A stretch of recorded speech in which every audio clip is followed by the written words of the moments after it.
Алып қашу құрбаны 2 бөлім. Арман үй жайын дайындайын деп ауылына жол тартады.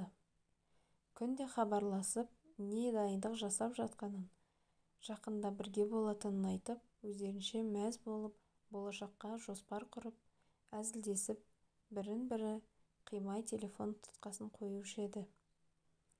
Бірақ банкеттің болуына 1 апта қалғанда Самалдың өмірі күрт өзгереді.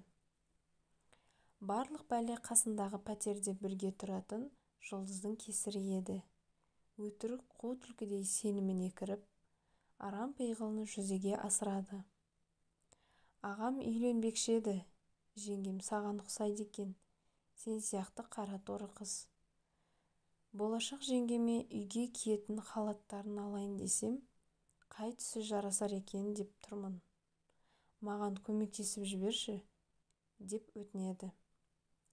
Самалдың арам ойы жоқ, аңқаулығы сол, бәріне өзіндей көріп, халат, тапочка, тіпті орамалына дейін өзі таңдап береді. Міне, Жұлдыздың ағасының үйленетін күні де жетті.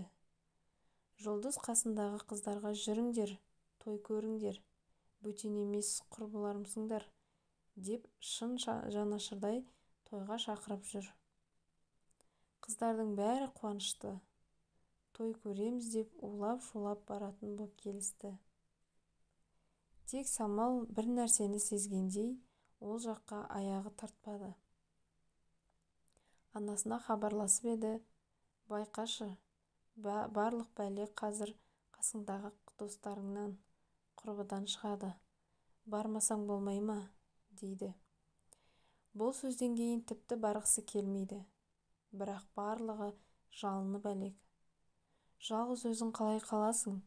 Көршіміз бір топ жігіттер, дейді. Сені жалғыз қалдырмаймыз. Бәріміз бірге барып келеміз, дейді. Бір жағынан қыздардың көңілін қимай, бір жағынан қасындағы көршілес жігіттерден қорқып баратын болып шешті.